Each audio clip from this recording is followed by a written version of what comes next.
Shalom, shalom.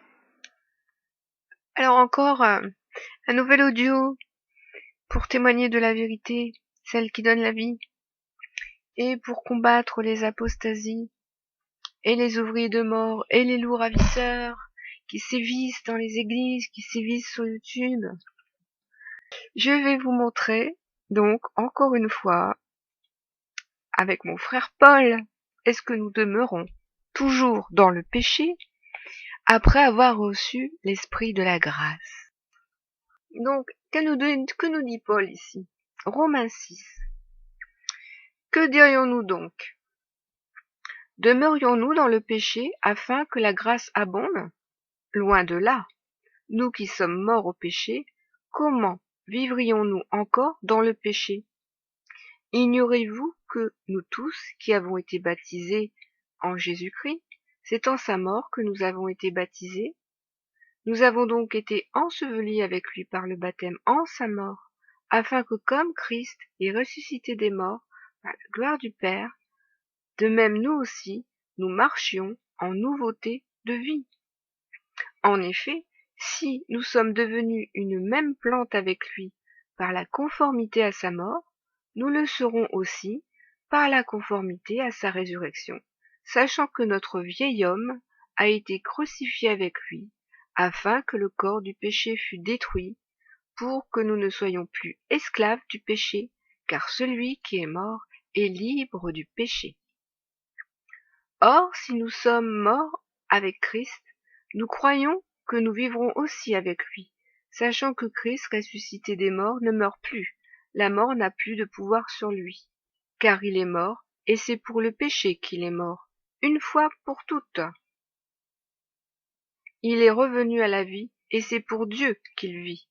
Ainsi, vous-même, regardez-vous comme morts au péché et comme vivants pour Dieu en Jésus-Christ. Que le péché ne règne donc point dans vos corps mortels, et n'obéissez pas à ses convoitises.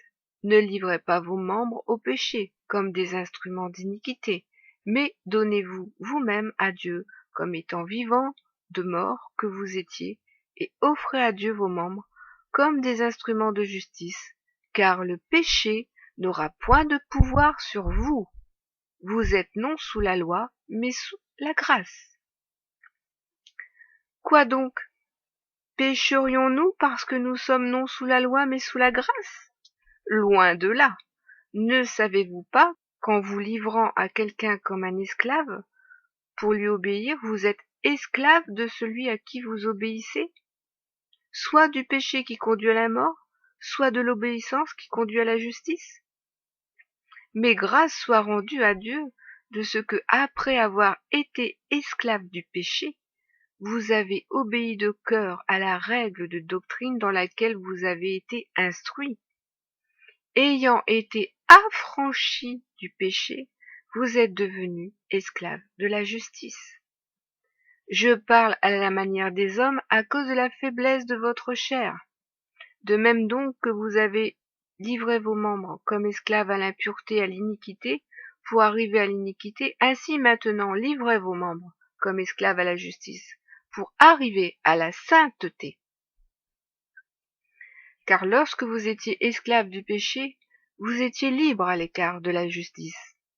Quels fruits portiez-vous alors? Des fruits dont vous rougissez aujourd'hui. Car la fin de ces choses, c'est la mort. Mais maintenant, étant affranchis du péché et devenus esclaves de Dieu, vous avez pour fruit la sainteté et pour fin la vie éternelle. Car le salaire du péché, c'est la mort, mais le don gratuit de Dieu, c'est la vie éternelle. En Jésus-Christ, notre Seigneur. Amen. Soyez tous bénis.